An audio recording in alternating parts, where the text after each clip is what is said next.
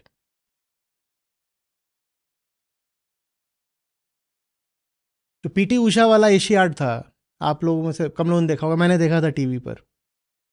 वो मेरे ख्याल से पहला या दूसरा एशियाड था जिसमें चीन ने शिरकत करी थी, जिसमें पीटी उषा ने कई गोल्ड लिए थे।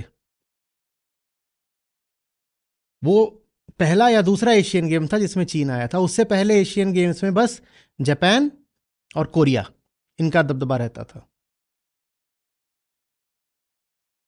तो चीन ने एक निर्णय लिया, एक फैसला किया कि हमें अपनी आबादी को फिट रखना है और हमें अंतर्राष्ट्रीय प्रतियोगिताओं में अपना दबदबा दिखाना है। तो वो ये कर पाए। इन्वेस्टमेंट ऐसे ही नहीं हो जाता। इन्वेस्टमेंट एक पॉलिसी का नतीजा होता है, एक विचार, एक निर्णय होता है। वो निर्णय हम नहीं कर रहे। क्यों नहीं कर रहे? तो दूसरे सी पर आते हैं, कल्चर।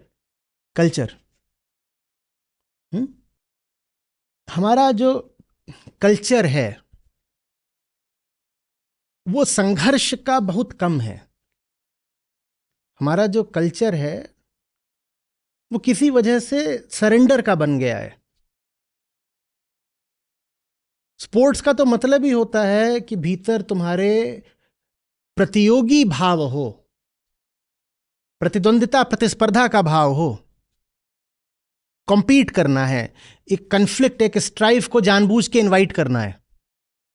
मैं उतर रहा हूं रिंग में या अखाड़े में जानते बूझते मुक्के खाने के लिए, खाऊंगा भी मारूंगा भी, मैं उतर रहा हूं। और हम बोल देते हैं, और लगातार ये ओलंपिक्स में, एशियन गेम्स में हमारे पदासीन अधिकारियों का वक्तव्य रहता है, we respect the spirit of participation, victory and loss are part of the game, we went there to participate. और इस जैसा निकम्मा वक्तव्य कोई हो सकता है क्या? हम कहते हैं कि देखो, ये तो जीतना हारना है, तो बच्चे होते हैं जो इन बातों की बहुत परवाह करते हैं। खेल में जीतना हारना कोई बात होती है? हमारा भाव तो यह है कि जाओ और पार्टिसिपेट करो। हम सब भाई भाई हैं। हम तो विश्व बंधुत्व दिखाने आए हैं ओलंपिक्स में। हम लड़ाई झगड़े में यकीन नहीं करते। हम तो बहुत शांतिप्रिय लोग हैं। इसीलिए भारत के जो पदक आते भी हैं, देखो कहां से आते हैं, वहां से आते हैं जहां सरेंडर का भाव जरा कम है, जहां पर भिड़ जाने को बहुत बुरा नहीं माना जाता, जहां रीढ़ सीधी रखने को बुरा नहीं माना जाता। भारत के पदक ज्यादा वहां से आते हैं। आप हॉकी पे कह रहे हैं इतने सारे हमने पदक जीते, बहुत सारे गोल्ड जीते, बहुत पहले की बात है वो जब जीते थे। अभी ताज़ा हमने 2 कांस्य पदक भी जीते हॉकी में। हॉकी में आधे खिलाड़ी पंजाब के होते हैं, कुछ हरियाणा के होते हैं। वेट लिफ्टिंग, बॉक्सिंग, ये ज़्यादातर कहाँ से आते हैं? यहां तक कि इस बार जो महिला शूटर हैं जो पदक लेके आई हैं, वो भी किधर से हैं? ये वो जगहें हैं भारत में जहां सरेंडर बहुत अच्छी वैल्यू नहीं मानी जाती, क्योंकि ये सीमावर्ती इलाके रहे हैं ना सदा से भारत के। तो जब भी आक्रमण हुआ तो इन लोगों ने झेला है, संघर्ष किया है, जवाब दिया है, लड़े हैं। तो आज भी उनमें लड़ने की स्पिरिट बाकी है। पर बाकी पूरे भारत में मैं देखो नहीं कहना, जो मैं बोलना चाहता हूं वो समझना, मेरी बातों को तोड़ मरोड़ के मत समझना। मैं किस भाव से कह रहा हूं ये देखो। लेकिन बाकी हमारे यहां पर ये बहुत बड़ी चीज बन गई है। ये क्या है? तुम ये करके मेडल लाओगे, या ये करके मेडल लाया जाता है? मेडल कैसे आता है? ये करके। हम ये बहुत हो गए हैं। और जहां जहां ये भाव जितना गहरा है, वहां से तुम मेडल की तो उम्मीद ही छोड़ दो। और जहां ये भाव जितना गहरा है, वहां तुम पाओगे कि वहां से फिर जितने भी ऐसे क्षेत्र हैं जहां पर शारीरिक दमखम की जरूरत पड़ती है, वहां भी कम लोग जाते हैं। सेना में भी तुम देखो, खासकर थल सेना में, आर्मी में सबसे ज्यादा कहां से तुम पाओगे लोगों को? पंजाब, हरियाणा, राजस्थान, पश्चिमी उत्तर प्रदेश होते हैं, मानता हूं बिल्कुल। पूर्वी उत्तर प्रदेश से भी होते हैं, बिहार से भी होते हैं। पर पंजाब में तो हर गांव से होते हैं।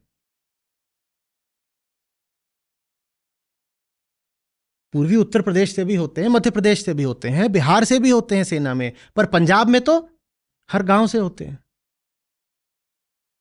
और फिर मेडल भी उधर से ही आते हैं, जहां जज्बा ये हो कि संघर्ष करना है। हमने तो संस्कृति का मतलब ही क्या बना दिया, कल्चर, संस्कृति, हमने उसका मतलब ही क्या बना दिया, जी जी जी जी समर्पण है, जी समर्पण है। जब तक संस्कृति का मतलब समर्पण रहेगा, संघर्ष नहीं, तब तक मेडल लाना थोड़ा मुश्किल पड़ेगा। यहां तो सेकंड के 10वें हिस्से के लिए जूझना पड़ता है ना। समर्पण तो थोड़ी हो जाएगा कि आकर के ईश्वर हमें बचा लेगा या जिता देगा, ऐसा होता है क्या? तो ये पहली चीज कल्चर में, क्या पहला सी क्या था, दूसरा सी कल्चर। कल्चर में पहली चीज हमने क्या बोली, समर्पण। अब दूसरी चीज, महिलाओं के प्रति रवैया। भारत ही नहीं, उन सब देशों के लिए ओलंपिक्स में सम्मान पाना और मुश्किल होता जाएगा जहां महिलाओं की इज्जत नहीं है। कारण बता देता हूं, बहुत सीधा कारण। ये पहले ओलंपिक्स हैं जिसमें महिलाओं की भागीदारी बिल्कुल 50% की है। 20-25 साल पहले भी जो ओलंपिक्स थे उसमें महिलाओं की भागीदारी 20-25% की थी।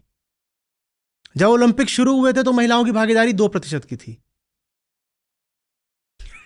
2% की, और वो बढ़ते बढ़ते इस ओलंपिक्स में जाकर के 50% पहुंच गई है। माने आधे मेडल किसके हैं,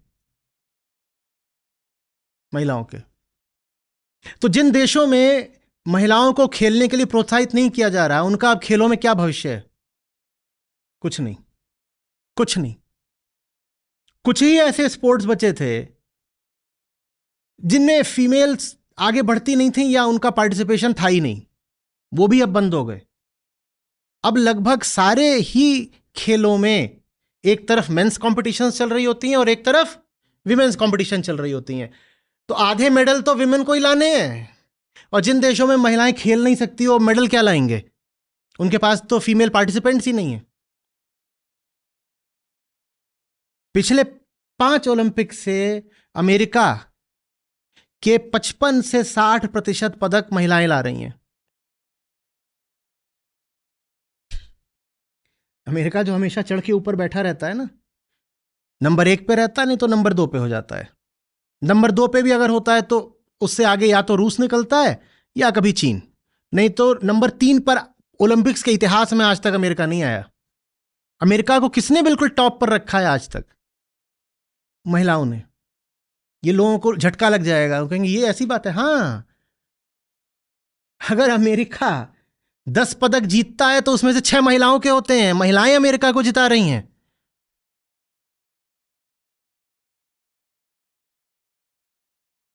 पता करिएगा इस बार कि जिम्नास्टिक्स में किसका दबदबा रहा है, किसको गोट माना गया है।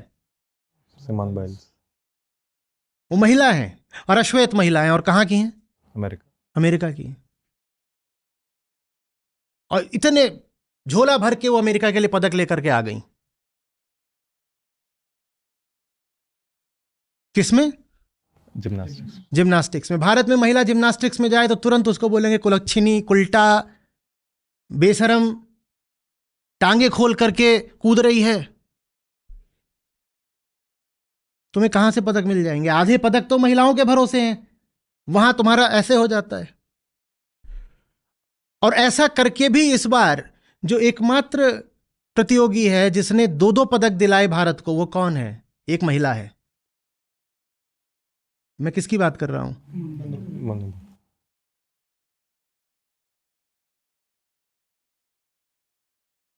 और हो सकता है गोल्ड भी आ गया होता विनेश फोगट के साथ, अगर किस्मत थोड़ा साथ दे देती तो वो भी हो गया होता।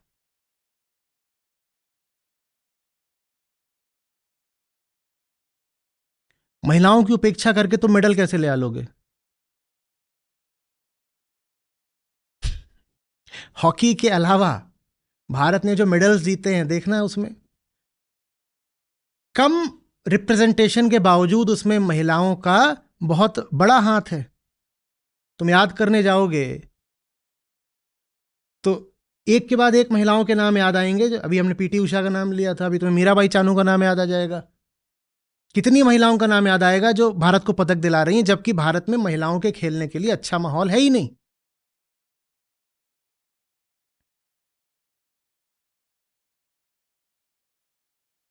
समझ में आ रही बात ये?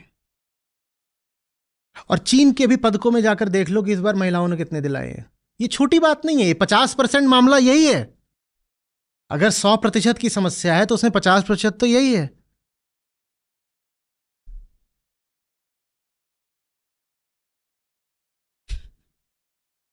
कल्चर में अब तीसरी बात सुनिए,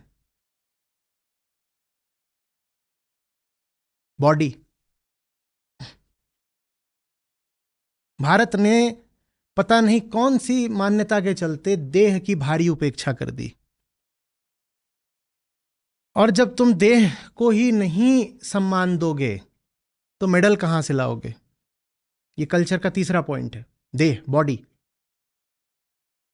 भारत में आप अगर शरीर बना रहे हो तो अभी भी जो पुराने किस्म की मान्यता वाले बहुत सारे लोग हैं, वो कहेंगे अरे देह में क्या रखा है, शरीर तो नश्वर है,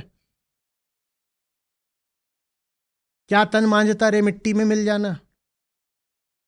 संतों ने बहुत ऊंची बात कही थी, पर इसलिए थोड़ी कही थी कि तुम व्यायाम ना करो और पड़े रहो खा पी के पकौड़ा तान के। ना कर काया पे अभिमान। जिसको देख हर समय देखो शरीर बनाए पे लगे, वो खा, जो शरीर बनाएगा वो खाएगा भी। जो खाए उसको बोलो ये देखो छाती का बोझ हर समय खाता रहता है।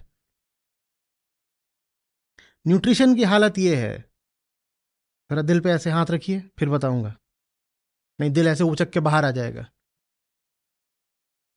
आप जिसको हेल्दी फूड कह सकते हो, सिर्फ ये नहीं कि इतना है कि सरवाइव कर जाओगे, आप जिसको हेल्दी फूड कह सकते हो भारत में सिर्फ 25% लोगों को मिलता है। ये आंकड़ा है।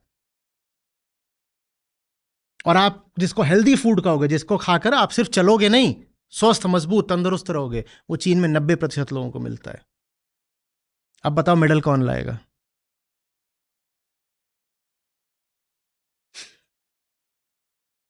और जो अंडर नरिश्ड लोग होते हैं, कि जिनके आप अगर ब्लड टेस्ट लो तो उसमें मिनरल, विटामिन और 100 चीज़ें और गड़बड़ निकलेंगी, उनका खून लेके टेस्टिंग करो। जो मेल नरिशमेंट के केसेस होते हैं वो चीन में है बस 2%, भारत में है 16%।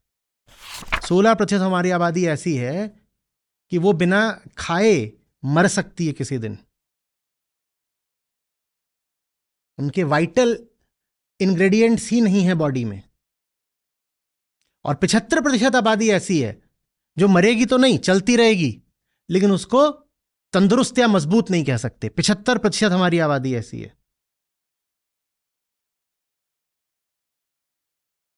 ये मेडल ले आएंगे हम। और क्यों? इसलिए नहीं कि हम गरीब हैं। 75% भारत इतना नहीं गरीब है आज कि वो अपने आप को समुचित पोषण न दे सके। बात किसकी है? कल्चर, संस्कृति की। महिलाओं में अनीमिया के सबसे ज्यादा मामले कहां हैं? भारत में है। दुनिया की हार्ट अटैक कैपिटल क्या? भारत है। मधुमेह भारत है। कितने तरीके की डेफिशिएंसीज, फूड डेफिशिएंसीज सबसे ज्यादा कहां है? भारत में। कारण गरीबी ही नहीं है, गरीबी भी कारण है, पर गरीबी से ज्यादा बड़ा कारण है एटीट्यूड। शरीर का क्या है? मिट्टी है, मिट्टी हो जाना है। व्यायाम तो समय खराब करने वाली बात है, अमीरों के चोचले हैं। व्यायाम अमीरों के चोचले नहीं है भाई। Sports is to be taken as seriously as anything else. आपने अगर दिन में एक्सरसाइज नहीं करी है या स्पोर्ट्स नहीं करे हैं तो ये आपने अपने खिलाफ गुनाह कर लिया है, इसको इतनी सीरियसली लेना होगा। पर वो चीज हम में है नहीं। थोड़ा बहुत वो मेट्रो सिटीज में फिर भी आ रही है बात, छोटे शहरों में तो बिल्कुल भी नहीं है।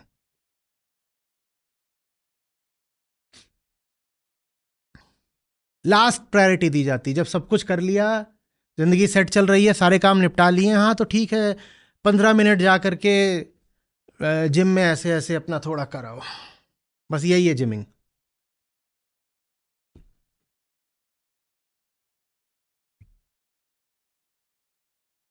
बात आ रही है समझ में? और ये जो एक एक फैक्टर बता रहा हूं, ये दूसरे फैक्टर के साथ इंटीग्रेट हो जाता है। दूसरे फैक्टर के साथ संबंध बना के इंटरैक्ट करके कंपाउंडिंग कर देता है। तीसरी चीज, तीसरा सी, कॉन्फॉर्मिटी। कॉन्फॉर्मिटी माने जैसा चल रहा है चलने दो ना, कौन बदले, झंझट कौन उठाए, खतरा कौन ले। स्पोर्ट्स का क्षेत्र सदा एक रेगुलर नौकरी से ज्यादा रिस्क का क्षेत्र होता है। आपने एक रेगुलर नौकरी ले ली, वो भी खासतौर पे सरकारी, तो ये तो छोड़ो कि तनख्वाह पक्की है, पेंशन भी पक्की है। ये तो छोड़ो कि आपको ही पेंशन मिलेगी, आप मर जाओगे तो आपके घर वालों को मिलेगी, वहां सब कुछ तय होता है। स्पोर्ट्स में अनसर्टेनिटी तो देखो हमेशा रहती है। जीतते जीतते हार सकते हो, पता नहीं स्पॉन्सर मिला कि नहीं मिला। ये नहीं कि 100% अनसर्टेनिटी है, पर नौकरी से ज्यादा अनिश्चित होता है स्पोर्ट्स का क्षेत्र। और जिन लोगों को सब कुछ बंधा बंधाया सुनिश्चित चाहिए, सुरक्षित चाहिए, जो बहुत डरे हुए लोग हैं, वो रिस्क नहीं उठा सकते। हम पता नहीं क्यों बहुत डरे हुए लोग हैं, हम ऐसे।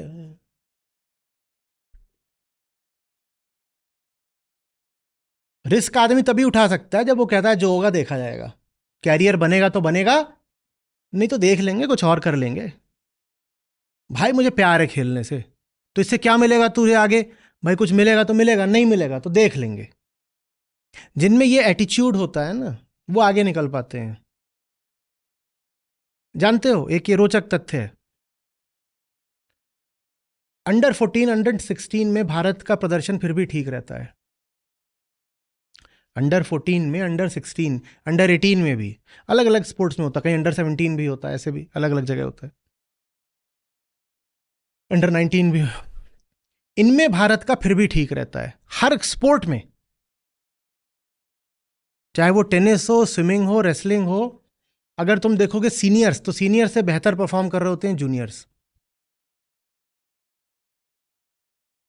तो कोचेस से जब मिलता हूं, बात होती है, पूछता हूं क्या हो जाता है, बोलते हैं ये जैसे ही बड़े होने लगते हैं वैसे ही इनके ऊपर इनके घर वाले माँ बाप प्रेशर डालना शुरू कर देते हैं, इनका खेलना वेलना छुड़वाते हैं और कहते हैं कि जरा कैरियर पे ध्यान दे, रोजी रोटी पे ध्यान दे।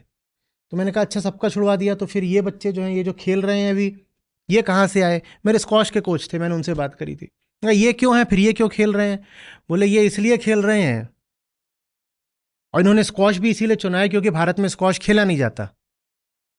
मैं कहा इसका क्या मतलब है कि स्क्वॉश इसलिए खेल रहे हैं क्योंकि स्क्वॉश खेला नहीं जाता, इसका क्या मतलब है? बोले चूंकि खेला नहीं जाता तो ये लोग इंडिया टॉप 100 में आ जाएंगे जूनियर कैटेगरी में। चूंकि इंडिया में स्क्वॉश इतना खेला नहीं जाता, तो ये जो बच्चे खेल रहे हैं ये आसानी से इंडिया में जूनियर में टॉप 100 में आ जाएंगे। मैंने कहा तो? बोले इससे इनको स्पोर्ट्स कोटा में एडमिशन मिल जाएगा, इनके माँ बाप इन्हें इसलिए खिला रहे हैं। इनके माँ बाप इनको स्क्वॉश इसलिए नहीं खिला रहे कि ये बड़े होकर स्क्वॉश के खिलाड़ी बने, इनके माँ बाप इनको स्क्वॉश इसलिए खिला रहे हैं ताकि इनको फिर स्क्वॉश के माध्यम से किसी अच्छी यूनिवर्सिटी में स्पोर्ट्स कोटा में एडमिशन मिल जाए, और फिर ये वहां जाके पढ़ के कोई जॉब ले लें। स्क्वॉश की जॉब नहीं, regular job, regular clerical managerial job.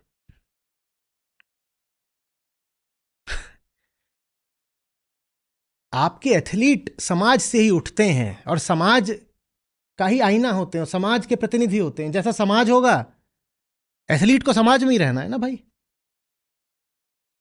हमें पता चलता है हमारे पुराने एथलीट हैं, उनकी भुखमरी की हालत है, कोई अपना घर बेच रहा है, कोई अपने मेडल बेच रहा है। कोई माँ बाप फिर क्यों चाहेगा कि उसके बच्चे स्पोर्ट्स में आगे बढ़ें? तभी चाह सकता है जब वो कहे कुछ नहीं, रब राखा, हो जाएगा, देखा जाएगा, पहले जो हुआ सो हुआ, हम नई कहानी लिखेंगे। ये नई कहानी लिखने का भाव हम में आ नहीं पा रहा है। हम अतीत से बहुत बंधे हुए हैं, हम बहुत ज्यादा अपनी परंपराओं और अपने डरों से बंधे हुए हैं।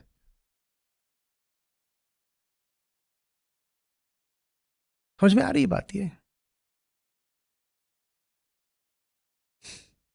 अच्छा, वो जो फूड वाली चीज थी, उसमें एक और बात याद आ गई। मुझे मालूम है चर्चा लंबी जा रही है, पर 4 साल में दिल सिर्फ तुम्हारा ही नहीं टूटता, मेरा भी टूटता है। तो मैं जरा खुल के बोलना चाहता हूं इस पर। कुछ दशकों पहले तक आम चीनी की जो औसत लंबाई होती थी वो आम भारतीय से कम होती थी। हमने मेहनत न करके, व्यायाम न करके, अपने आप को समुचित भोजन न देके अपनी ये हालत कर ली है कि आज औसत चीनी औसत भारतीय से लंबा हो गया है। नहीं तो पहले आप लोग मजाक में भी ये करते थे ना कि चीनी कद में थोड़ा छोटा होता है। अब वो हालत नहीं है, चीनियों का कद बहुत तेजी से बढ़ा है। अच्छा खाना पीना खाओगे, व्यायाम करोगे तो कद बढ़ता है। उनका बढ़ गया। 2 पीढ़ियों में उन्होंने अपना कद बदल डाला। 1960 से उन्होंने अपना शुरू करा था, 60 से 80 तक कुछ खास नहीं कर पाए। 60 से 80 तक तो वो प्रायोगिक तौर पर करते रहे, जिसमें उनके यहाँ भुखमरी भी पड़ी, लाखों जानें भी गईं, वो सब हुआ। लेकिन फिर उनके प्रयोग सफल हुए। 80 के दशक के बाद से उन्होंने अपना सब बदल डाला, अपना कद तक बदल डाला।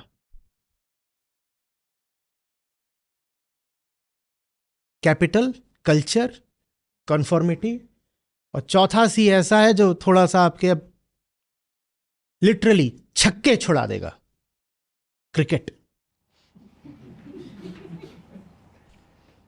छक्के छूटे। भारत के ओलंपिक्स में मेडल क्यों नहीं आते? बहुत बड़ा कारण है क्रिकेट।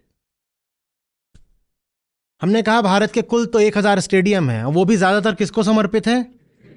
हमने कहा भारत की $2 बिलियन की तो स्पोर्टिंग इंडस्ट्री है, वो भी 87% किसको समर्पित है? क्रिकेट को।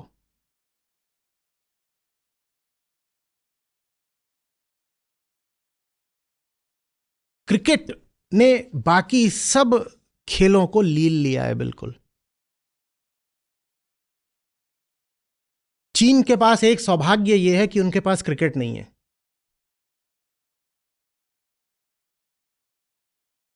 अमेरिका के पास भी यह सौभाग्य है, पर भारत अब धीरे धीरे अमेरिका में क्रिकेट को ला रहा है।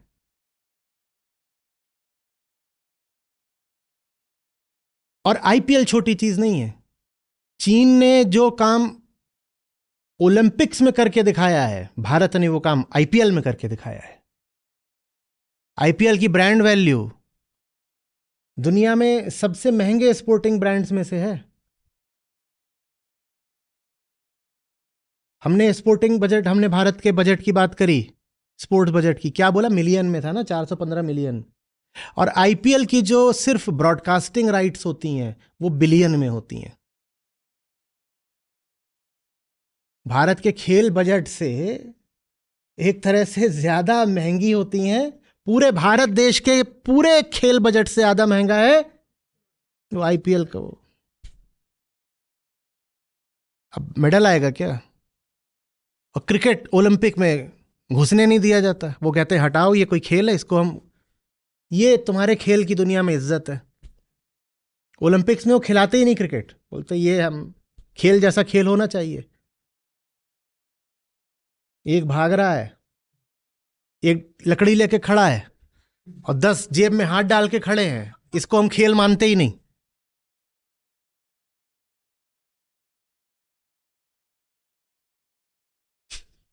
ये कौन सा खेल है जिसमें बीच में लंच और टी भी होता है?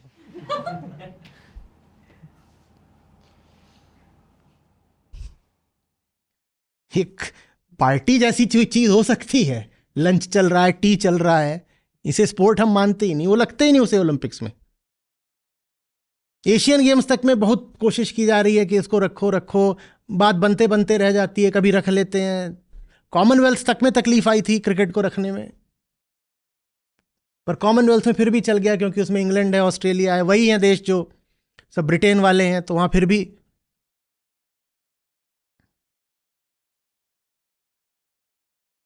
समझ में आ रही है बात? ये 4 सी हैं। जब तक इन 4 सी से आजादी नहीं मिलेगी, हर चौथे साल दिल टूटेगा ही टूटेगा। कुछ पदक आ जाएंगे, वो ज्यादातर इंडिविजुअल ब्रिलियंस से आएंगे, वो सिस्टमिक प्रोडक्ट्स नहीं होंगे। वो ऐसा नहीं है कि सिस्टम ने उन लोगों को, उन खिलाड़ियों को पैदा करा, नहीं। चाइना में खिलाड़ियों को सिस्टम पैदा करता है। भारत में खिलाड़ी सिस्टम के खिलाफ जाकर के मेडल लाता है। यहां तो वो मेडल ला भी रहा होता है तो सिस्टम उसको रोकता है कि मेडल ना ला।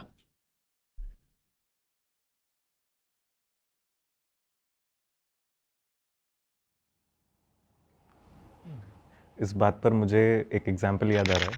अभिनव बिंद्रा जी, जिन्होंने गोल्ड मेडल जीता था भारत के लिए शूटिंग में, तो उनकी बायोग्राफी है, ऑटोबायोग्राफी है, अ शॉर्ट एट हिस्ट्री। तो उसमें ये बात लिखते हैं कि उनकी सक्सेस के पीछे सबसे बड़ा हाथ है उनकी अपनी पर्सनल शूटिंग रेंज का, क्योंकि जिस प्रिसिशन पे उन्हें प्रैक्टिस की ज़रूरत थी वो कर सकते थे ना, अवेलेबल थी, बाकियों को वो अवेलेबल नहीं थी। यहाँ माँ बाप कहते हैं तुम बताओ, लड़की है तो दहेज के लिए जितना देना होगा दे देंगे, लड़का है तो कोचिंग के लिए इतना देना होगा दे देंगे। यही वो बोल दे खेलने के लिए चाहिए, खेलोगे कूदोगे तो होगे खराब, अब पढ़ोगे लिखोगे तो बनोगे नवाब। कुछ नहीं देंगे उसको।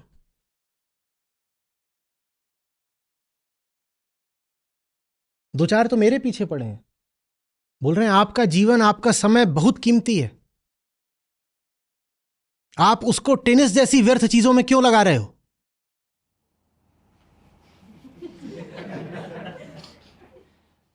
ये जो हफ्ते में एक आध दो दिन आप जाके वहां 2 घंटा खेल आते हो, आपको नहीं लगता ये आपके अमूल्य समय की बर्बादी है? इतनी देर में आप सेशन ले लेते।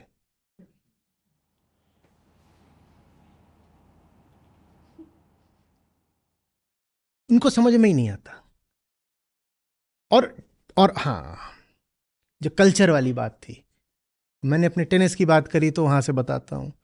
डिसरिस्पेक्ट बहुत है खेल के लिए, बहुत है। आप खेल रहे हो कोर्ट पर, लोग आकर के बगल में बात करना शुरू कर देंगे, उनको समझ में नहीं आता, नहीं कर सकते।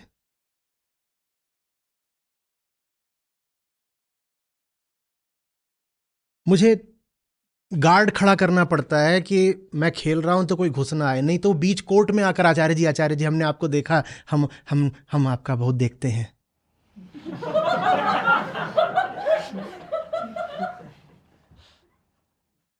आचार्य जी मैच पॉइंट सेव करने के लिए खड़े हुए थे।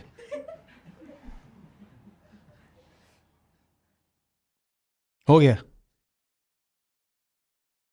इधर उधर भागता फिरता हूं, कोई खाली कोर्ट मिल जाए जहां लोग आसपास ना। बहुत घोर असम्मान है खेल के प्रति। मैंने टेनिस कोर्ट पे लोगों को बैडमिंटन खेलते देखा है।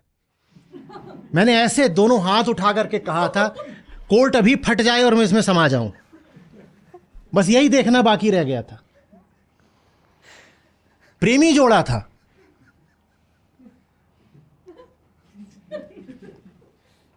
वो उसको शटल कॉक खिलाने लाया था, दोनों टेनिस कोर्ट पे खड़े हो गए बैडमिंटन खेल रहे हैं। मजाक नहीं कर, सच में देखा है। याद करता हूं ना, मतलब एकदम कुछ छन से जो टूटे कोई सपना। ये हमारे यहां पर खेल का सम्मान है। खेल ही तो है, खेल में क्या है। Let's get down to some serious work. खेल तो बेकार की बात है। चाइना ने सिर्फ मेडल लाने का प्रोजेक्ट नहीं शुरू करा था, फिर बता रहा हूं, उसका क्या नाम है, फिटनेस प्रोग्राम है वो। फिटनेस, अरे हमें अपने पूरी आबादी की फिटनेस ठीक करनी है, इसी से ये बेहतर जीवन जिएंगे, इसी से ज़्यादा प्रोडक्टिव होंगे, इसी से ये मानसिक तौर पर भी ज़्यादा सक्षम हो पाएंगे। खेल सिर्फ कोई दौड़ना भागना थोड़ी होता है, वो आपको एक बेहतर इंसान बनाता है और उसके बिना आप नहीं बन सकते, और उसके कारण एवोल्यूशनरी हैं। आप अभी ताज़े ताज़े जंगल से निकले हो, और जंगल में आप दिन रात क्या किया करते थे? जंगल में आप दिन भर दौड़ते भागते थे। तो ये जो शरीर है ये चाहता है कि ये दौड़े भागे। भाई जंगल में जो बुढ़ा भी हो गया था वो भी दिन रात दौड़ता भागता था, नहीं तो खाने को नहीं पाएगा। या जंगल में ऐसा होता था कि ताऊ जी 70 के हो गए हैं तो पड़े हुए हैं तोंद उठा के और सब लोग आके पाँव मींज रहे हैं उनके? ऐसा होता था जंगल में? तुम आखिरी दिन तक भी खुद दौड़ भाग करोगे तो खाने को पाओगे, नहीं तो नहीं पाओगे। ऐसा हमारा शरीर है। और ये शरीर जो बना ही है मेहनत करने के लिए, जब आप इससे मेहनत नहीं कराते तो शरीर ही नहीं दिमाग भी बेकार हो जाता है।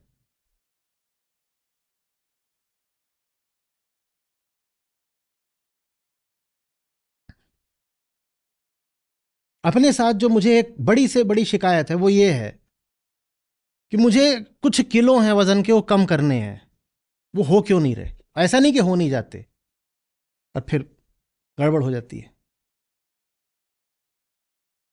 ये एक बड़ी बात होनी चाहिए, ये अपने खिलाफ शिकायत की लज्जा की बात होनी चाहिए। इतनी बड़ी बड़ी तोंद लेके बैठे हैं, लाज नहीं आ रही? अपने आप को रिस्पेक्टेबल इज्जतदार बोल रहे हो।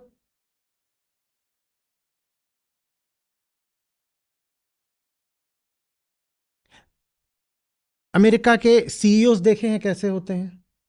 सारे कैसे होते हैं? एक के बाद एक याद कर लो। उनमें सब में शारीरिक तौर पर साझी बात क्या याद आ रही है? सब लीन और फिट होते हैं। आप मोटे वोटे हो गए तो आपको कंपनी से निकाल दिया जाएगा, कम से कम आपको कोई जिम्मेदारी का पद नहीं दिया जाएगा। ये भारत में है कि जो सबसे जिम्मेदार लोग होते हैं, नेता और अफसर वगैरह, वो इतने मोटे होते हैं और कोई पूछता नहीं कि तुम इतने मोटे हो तो तुम नेता, मंत्री, अफसर कैसे बन सकते हो? रिजाइन करो। भारत में किसी को फर्क नहीं पड़ता है कि वो अब, कई बार ये लोग जाकर के अपनी फोटो वगैरह दिखाना चाहते हैं कि हम कुछ कर रहे हैं, और जब ये अपनी फोटो दिखाते हैं कुछ खेलते हुए या योग करते हुए तो और ज्यादा पता चलता है कितने भयानक मोटे हैं, एकदम अनफिट है। और अमेरिका में आप बराक ओबामा की देखिए तो बास्केटबॉल खेलते हुए फोटो आएगी। उनकी कदकाठी भी ऐसी थी, बास्केटबॉल प्लेयर जैसी। और बहुत आपको मिल जाएगा, बराक ओबामा बास्केटबॉल खेल रहे हैं और बहुत स्मार्ट लग रहे हैं। ट्रंप की बात अलग है, मैंने पहले ही देख लिया है कि आपत्ति आने वाली है। एक्सेप्शंस प्रूव द रूल, ठीक है। फिर अमेरिका में भी अब देसी बहुत बढ़ रहे हैं, कुछ तो असर पड़ेगा।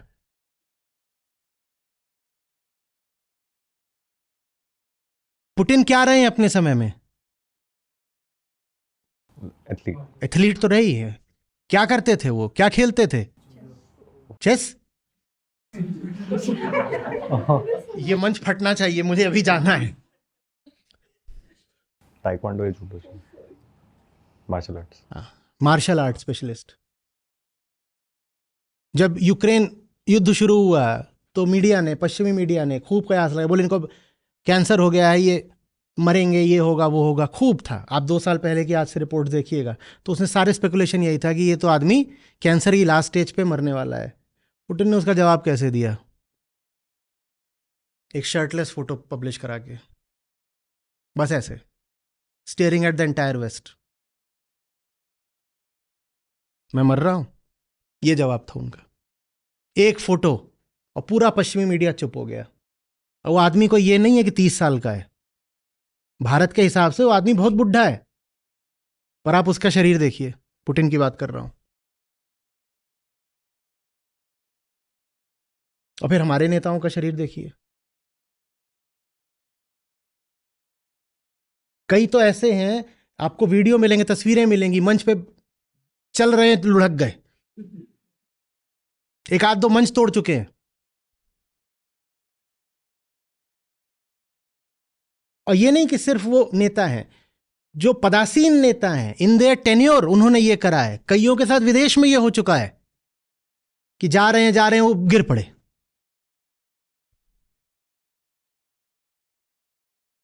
कहीं और ये हो जाए तो इसी आधार पर जो नेता है वो इस्तीफा दे देगा, कहेगा I am no more physically fit. अब से जब किसी इंसान को देखो, और सबसे पहले उस इंसान को जो आईने में दिखाई देता है, सबसे पहले बहुत चीजों पर उसका मूल्यांकन करा जाता है, असेसमेंट करा जाता है, पर एक उसमें फैक्टर ये भी रखो कि वो फिट कितना है।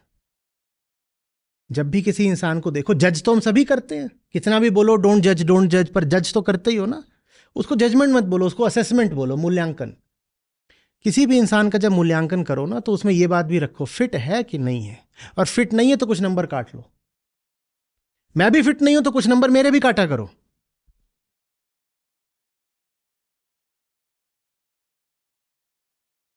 जो ही फिट ना दिखे, और सबसे पहले तो खुद को आईने में देखो। बहुत सारे कपड़े पहन के नहीं, कोट पैंट पहन के असलियत छुप जाती है। नंगे होके जरा खड़ा हुआ करो, आईने के सामने कह रहा हूं। बहुत बचा के बोलना पड़ता है, शॉर्ट्स का जमाना है, इतना सा निकालते हैं।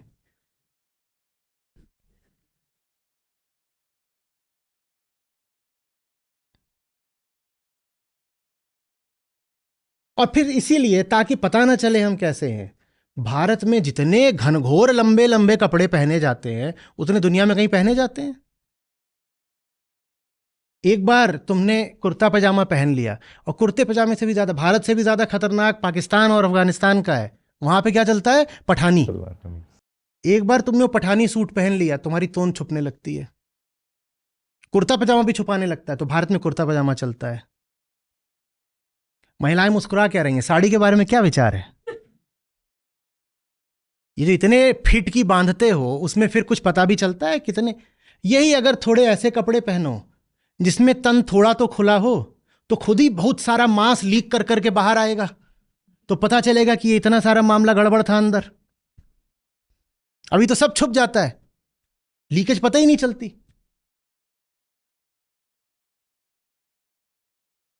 साड़ी के भीतर 3 टायर हैं, 1 2 3। जैसे रेलवे का 3 टायर कोच।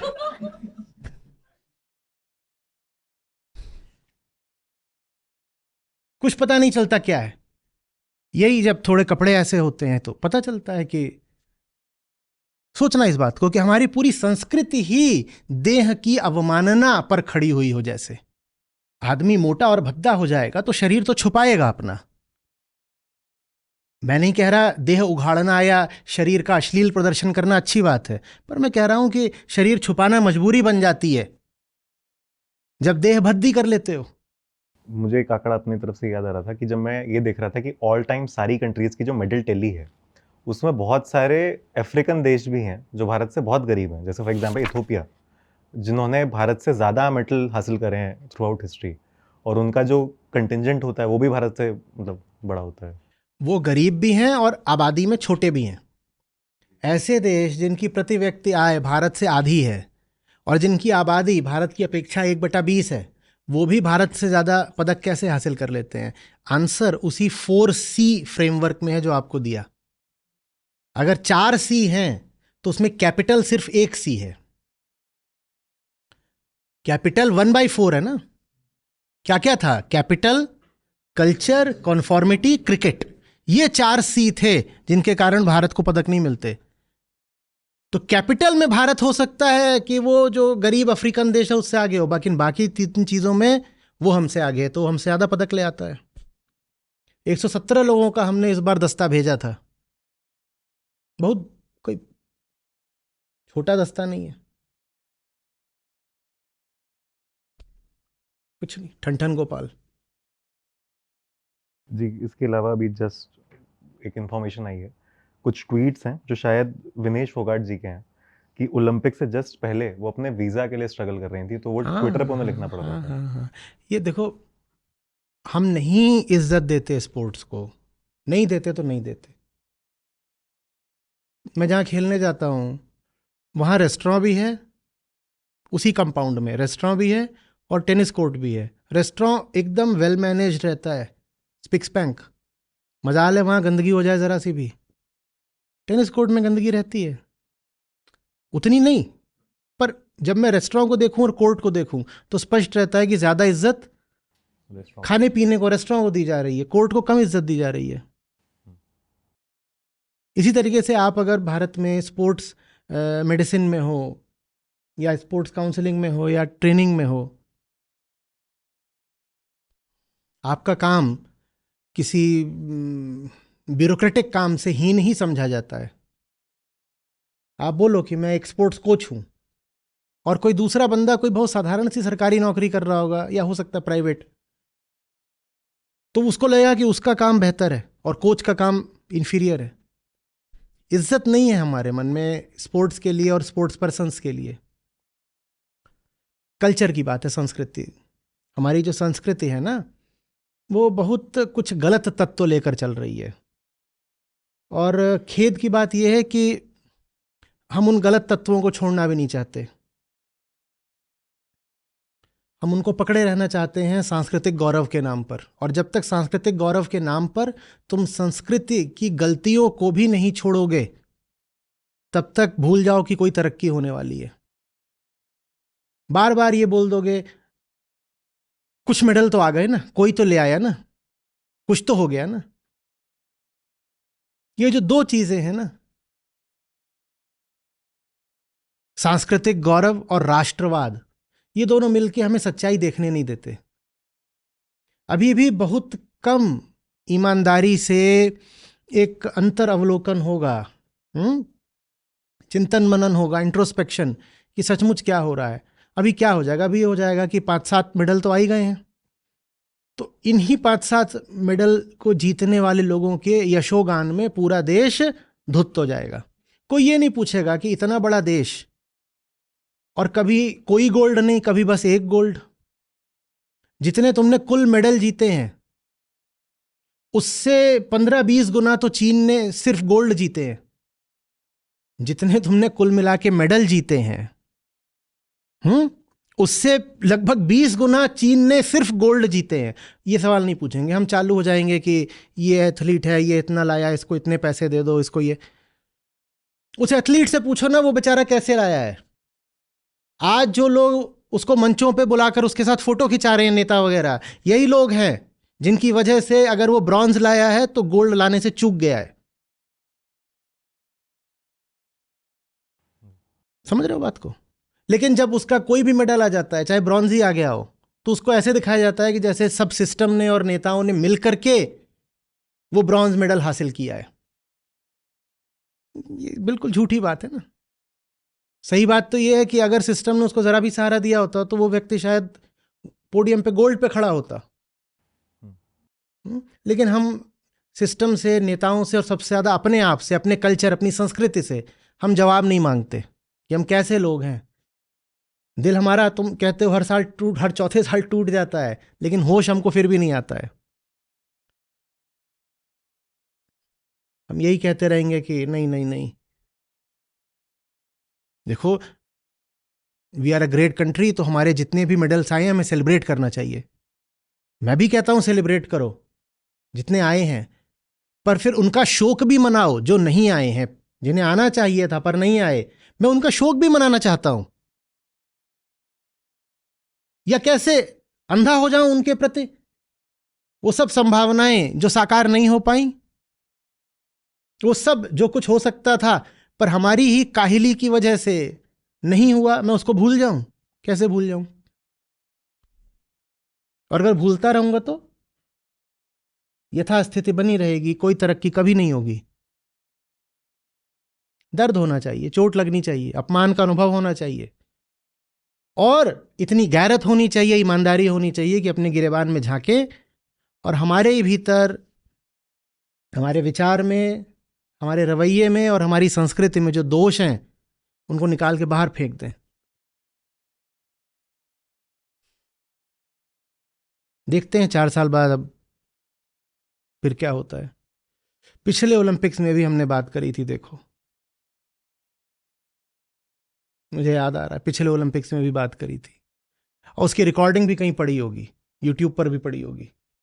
इस ओलंपिक्स में ही बात कर रहे हैं।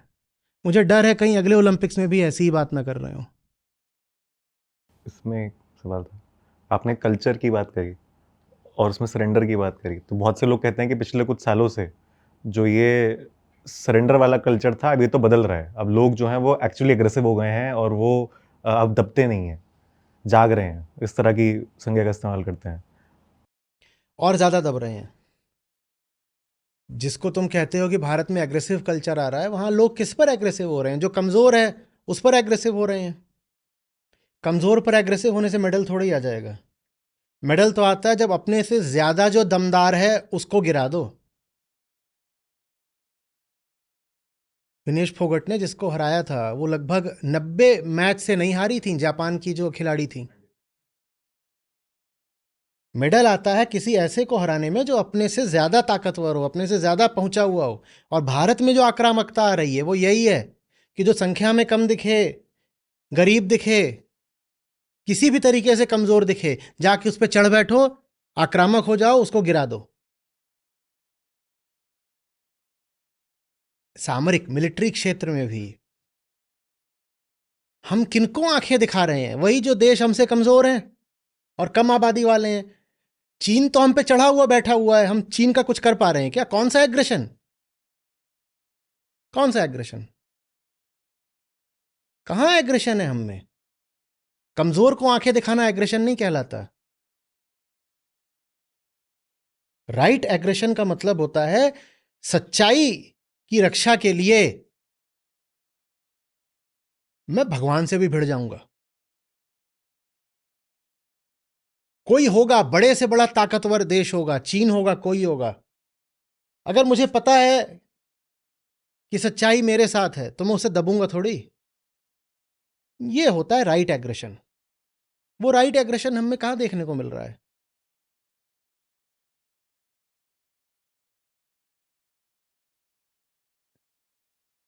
और जहां तक कमजोर को दबाने की बात है, वो कोई नई चीज नहीं हो गई हमारी संस्कृति में, बहुत पहले से थी। जो हमारी संस्कृति में कुछ काले और विषैले तत्व हैं, उनमें एक ये भी है, कमजोर को दबाओ, चाहे जाति के नाम पर, चाहे लिंग के नाम पर, और चाहे धन के नाम पर। भेदभाव तो है, वो चीज तुम हमेशा से करते आए हैं। तो आज तुम खुलेआम दबा रहे हो, दबाते तो तुम पहले भी थे। पहले खुलेआम इतना नहीं दबाते थे, आज खुलेआम दबा रहे हो, सिर्फ इसलिए कि कोई चीज परंपरा से चली आ रही है, वो ठीक थोड़ी हो जाती है। परंपरा इंसान के हाथ की बात होती है, उसको सुधारते रहना चाहिए। परंपरा सनातन नहीं होती। लोग बोलते हैं सनातन संस्कृति, कोई संस्कृति सनातन नहीं होती, कोई परंपरा सनातन नहीं होती। ये सब बदलने वाली चीजें होती हैं, इन्हें बदला जाना चाहिए, तभी तो सुधरेंगी।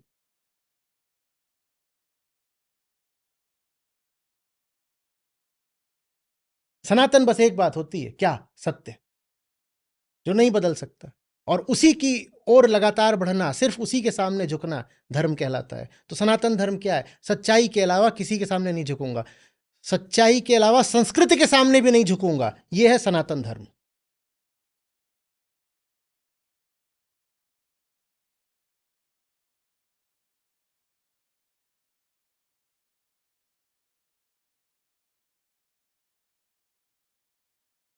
कल ही आखिरी दिन है ना ओलंपिक्स जी, क्लोजिंग सेरेमनी। बस, टाटा, सी यू आफ्टर 4 years।